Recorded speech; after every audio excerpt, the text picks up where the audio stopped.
श्रीगणेशाय नमः।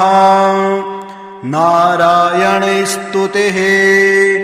शान्ताकारं भुजगशयनं पद्मनाभं सुरेशं विश्वाधारं गगनसदृशं मेघवर्णं शुभांगं लक्ष्मीकान्तं कमलनयनं योगिविरध्यानगम्यं वन्दे विष्णुभवभयहरं सर्वलोकैकनाथं। यं ब्रह्मा वरुणेन्द्ररुद्रमरुतः स्तुवन्ति दिव्यैस्तवैः वेदैः साङ्गपदक्रमोपनिषदैर्गायन्ति यं सामगाः। ध्यानावस्थिततद्गतेन मनसा पश्यन्ति यं योगिनो यस्यान्तं न विदुः देवाय तस्मै नमः। हे राम पुरुषोत्तम नरहरे नारायण केशवा गोविंद गरुड़ध्वज गुणनिधे दामोदर माधवा। हे कृष्ण कमलापते यदुपते सीतापते श्रीपते वैकुंठाधिपते चराचरपते लक्ष्मीपते पाहि माम्। आदौ रामतपोवनादिगमनं हृत्वा मृगकाञ्चनं वैदेही हरणं जटायुमरणं सुग्रीवसम्भाषणं बाले निर्दलनं समुद्रतरणं लङ्कापुरी दाहनं पश्चाद्रावणकुम्भकर्णहननम् एतद्विरामायणम्। आदौ देवकी गर्भजननं गोपीगृहे वर्धनं मायापूतन जीवितापहरणं गोवर्धनोद्धारणम् कंसोच्छेदन कौरवादिहननं कुन्तीसुता पालनम् एतत् श्रीमद्भागवत पुराण कथितं श्रीकृष्णलीलामृतम्। कस्तूरीतिलकं ललाटे पटले वक्षस्थले कौस्तुभं नासाग्रे वरमौक्तिकङ्करतले वेणुः करे कङ्कणम् सर्वाङ्गे हरिचन्दनं सुललितं कण्ठे च मुक्तावली गोपस्त्री परिवेष्टितो विजयते गोपालचूडामणिः फुल्लेन्दीवरकान्तिबिन्दुवदनं वरहावतंसप्रियं श्रीवत्साङ्कुमुदारकौस्तुभधरं पीताम्बरं सुन्दरं गोपीनां नयनोत्पलार्चिततनुं गोगोपसङ्घावृतं गोविन्दं कलवेणुनादनपुरं दिव्याङ्गभूषं भजे सशङ्खचक्रं सकिरीटकुण्डलं सपीतवस्त्रं सरसीरुहेक्षणं सहारवक्षस्थलकौस्तुभं श्रियं नमामि विष्णो शिरसा चतुर्भुजं त्वमेव माता च पिता त्वमेव त्वमेव बन्धुश्च सखा त्वमेव त्वमेव विद्या द्रविणं त्वमेव त्वमेव सर्वं मम देव देव। राम रामेति रामेति रमे रामे मनोरमे सहस्रनाम तत्तुल्यं राम नाम वरानने। ॐ श्री गणेशाय नमः। नारायण स्तुतिः शान्ताकारं भुजगशयनं पद्मनाभं सुरेशं विश्वाधारं गगनसदृशं मेघवर्णं शुभांगं लक्ष्मीकान्तं कमलनयनं योगिविर्ध्यानगम्यं वन्दे विष्णु भवभयहरं सर्वलोकैकनाथं। यं ब्रह्मा वरुणेन्द्ररुद्रमरुतः स्तुवन्ति दिव्यैस्तवैः वेदैः साङ्गपदक्रमोपनिषदैर्गायन्ति यं सामगाः। ध्यानावस्थिततद्गतेन मनसा पश्यन्ति यं योगिनो यस्यान्तं न विदुः देवाय तस्मै नमः। हे राम पुरुषोत्तम नरहरे नारायण केशवा गोविंद गरुड़ध्वज गुणनिधे दामोदर माधवा। हे कृष्ण कमलापते यदुपते सीतापते श्रीपते वैकुंठाधिपते चराचरपते लक्ष्मीपते पाहि माम्। आदौ रामतपोवनादिगमनं हृत्वा मृगकाञ्चनं वैदेही हरणं जटायुमरणं सुग्रीवसम्भाषणं बाले निर्दलनं समुद्रतरणं लङ्कापुरी दाहनं पश्चाद्रावणकुम्भकर्णहननम् एतद्विरामायणम्। आदौ देवकी गर्भजननं गोपीगृहे वर्धनं मायापूतन जीवितापहरणं गोवर्धनोद्धारणम् कंसोच्छेदन कौरवादिहननं कुन्तीसुता पालनम् एतत् श्रीमद्भागवत पुराण कथितं श्रीकृष्णलीलामृतम्। कस्तूरीतिलकं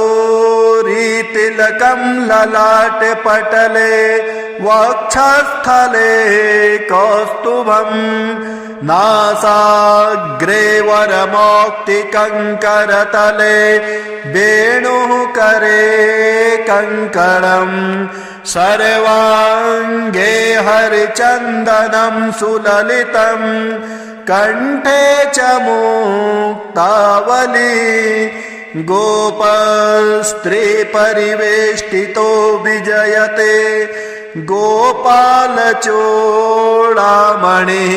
फुल्लेन्दीवरकान्तिबिन्दुवदनं वरहावतन् सप्रियं श्रीवत्साङ्कुमुदारकौस्तुभधरम् पीताम्बरं सुन्दरम् गोपीनां नयनोत्पलार्चिततनुम् गोगोपसङ्घावृतम् गोविन्दं कलवेणुनादनपुरम् दिव्याङ्गभूषं भजे सशङ्खचक्रं सकिरीटकुण्डलम् सपीतवस्त्रं सरसीरुहेक्षणम् सहारवक्षस्थलकौस्तुभं श्रियम् नमामि विष्णो शिरसा चतुर्भुजम् त्वमेव माता च पिता त्वमेव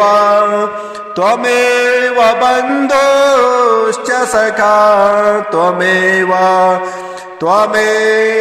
विद्या द्रविणं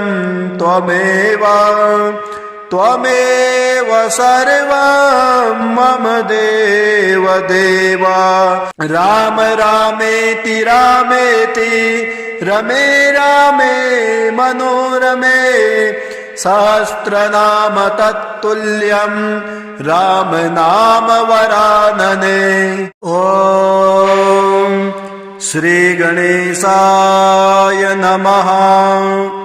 नारायणे स्तुतिः शान्ताकारं भुजगशयनं पद्मनाभं सुरेशम् विश्वाधारं गगनसदृशं मेघवर्णं शुभांगं लक्ष्मीकान्तं कमलनयनं योगिभिर्ध्यानगम्यं वन्दे विष्णु भवभयहरं सर्वलोकैकनाथं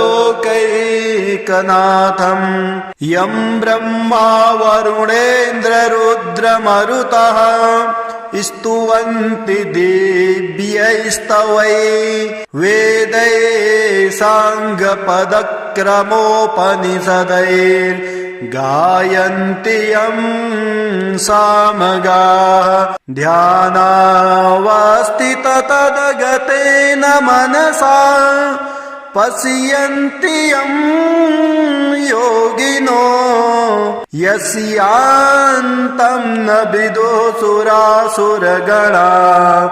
देवाय तस्मै नमः। हे राम पुरुषोत्तम नरहरे नारायण केशवा गोविंद गरुड़ध्वज गुणनिधे दामोदर माधवा। हे कृष्ण कमलापते यदुपते सीतापते श्रीपते वैकुण्ठाधिपते चराचरपते लक्ष्मीपते पाहि माम्। आदौ रामतपोवनादिगमनम् हृत्वा मृगकाञ्चनम् वैदेही हरणम् जटायुमरणम् सुग्रीवसम्भाषणम् बाले निर्दलनम् समुद्रतरणम् लङ्कापुरी दाहनम् पश्चाद्रावणकुम्भकर्णहननम् एतद्विरामायणम्। आदौ देवकी गर्भजननम् गोपीगृहे वर्धनम् मायापूतन जीवितापहरणम् गोवर्धनोद्धारणम् कंसोच्छेदन कौरवादिहननम् कुन्तीसुता पालनम्। एतत् श्रीमद्भागवत पुराण कथितम् श्रीकृष्ण लीलामृतम् कस्तूरीतिलकं ललाटपटले वक्षस्थले कौस्तुभं नासाग्रे वरमौक्तिकङ्करतले वेणुः करे कङ्कणम् सर्वाङ्गे हरिचन्दनं सुललितं कण्ठे च मुक्तावली गोपस्त्रीपरिवेष्टितो विजयते गोपालचूडामणिः फुल्लेन्दीवरकान्तिबिन्दुवदनं वरहावतन् सप्रियम् श्रीवत्साङ्कुमुदारकौस्तुभधरम् पीताम्बरं सुन्दरं गोपीनां नयनोत्पलार्चिततनुं गोगोपसङ्घावृतं गोविन्दं कलवेणुनादनपुरं दिव्याङ्गभूषं भजे सशङ्खचक्रं सकिरीटकुण्डलम् सपीतवस्त्रं सरसीरुहेक्षणं सहारवक्षस्थलकौस्तुभं श्रियं नमामि विष्णो शिरसा चतुर्भुजं त्वमेव माता च पिता त्वमेव बन्धुश्च सखा त्वमेव विद्या द्रविणं त्वमेव सर्वं मम देव राम रामेति रमे रामे मनोरमे सहस्रनाम तत्तुल्यं राम नाम वरानने। ॐ श्री गणेशाय नमः। नारायण स्तुतिः शान्ताकारं भुजगशयनं पद्मनाभं सुरेशं विश्वाधारं गगनसदृशं मेघवर्णं शुभांगं लक्ष्मीकान्तं कमलनयनं योगिविर्ध्यानगम्यं वन्दे विष्णु भवभयहरं सर्वलोकैकनाथं यं ब्रह्मा वरुणेन्द्ररुद्रमरुतः स्तुवन्ति दिव्यैस्तवैः वेदैः साङ्गपदक्रमोपनिषदैर्गायन्ति यं सामगाः ध्यानावस्थिततद्गतेन मनसा पश्यन्ति यं योगिनो यस्यान्तं न विदुः देवाय तस्मै नमः। हे राम पुरुषोत्तम नरहरे नारायण केशवा गोविंद गरुड़ध्वज गुणनिधे दामोदर माधवा। हे कृष्ण कमलापते यदुपते सीतापते श्रीपते वैकुंठाधिपते चराचरपते लक्ष्मीपते पाहि माम्। आदौ रामतपोवनादिगमनं हृत्वा मृगकाञ्चनं वैदेही हरणं जटायुमरणं सुग्रीवसम्भाषणं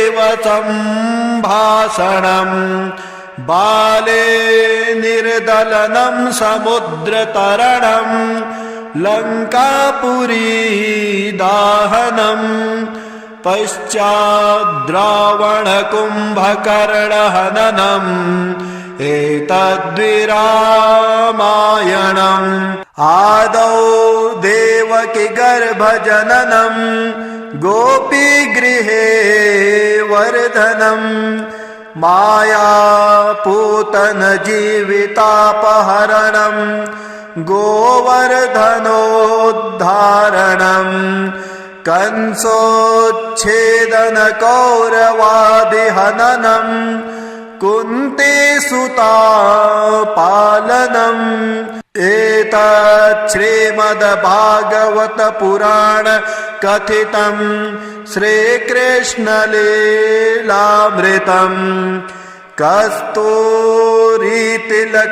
ललाटे पटले वक्षस्थले कौस्तुभम् नासाग्रे वरमौक्तिकङ्करतले वेणुः करे कङ्कणम् सर्वाङ्गे हरिचन्दनं सुललितम् कण्ठे च मुक्तावली गोपस्त्रीपरिवेष्टितो विजयते गोपालचूडामणिः फुल्लेन्दीवरकान्तिबिन्दुवदनम् वरहावतन् सप्रियम् श्रीवत्साङ्कुमुदारकौस्तुभधरम् पीताम्बरम् सुन्दरम् गोपीनां नयनोत्पलार्चिततनुम् गोगोपसङ्घावृतम् गोविन्दम् कलवेणुनादनपुरम् दिव्याङ्गभूषम् भजे सशङ्खचक्रम् सकिरीटकुण्डलम् सपीतवस्त्रम् सरसीरुहेक्षणम् सहारवक्षस्थलकौस्तुभम् श्रियम् नमामि विष्णो शिरसा चतुर्भुजम् त्वमेव माता च पिता त्वमेव बन्धुश्च सखा त्वमेव विद्या द्रविणं त्वमेव सर्वं मम देव राम रामेति रमे रामे मनोरमे सहस्रनाम तत्तुल्यं राम नाम वरानने। ॐ श्री गणेशाय नमः।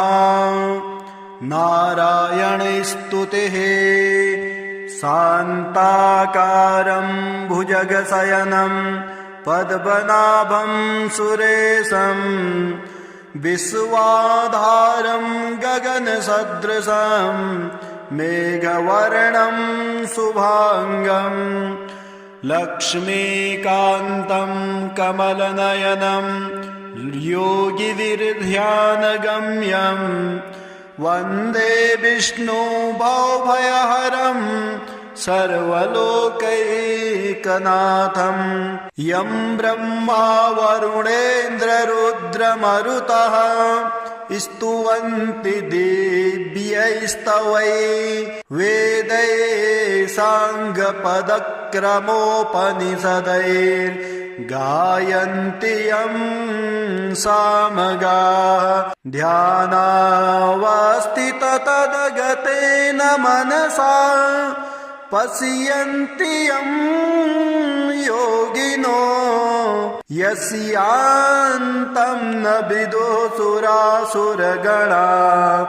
देवाय तस्मै नमः।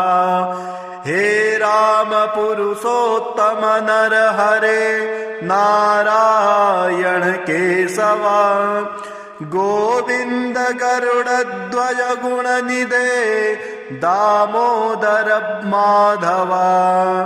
हे कृष्ण कमलापते यदुपते शीतापते श्रीपते वैकुण्ठाधिपते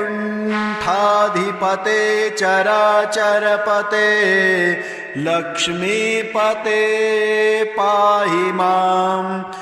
आदौ रामतपोवनादिगमनम् हृत्वा मृगकाञ्चनम् वैदेही हरणं जटायुमरणं सुग्रीवसम्भाषणम्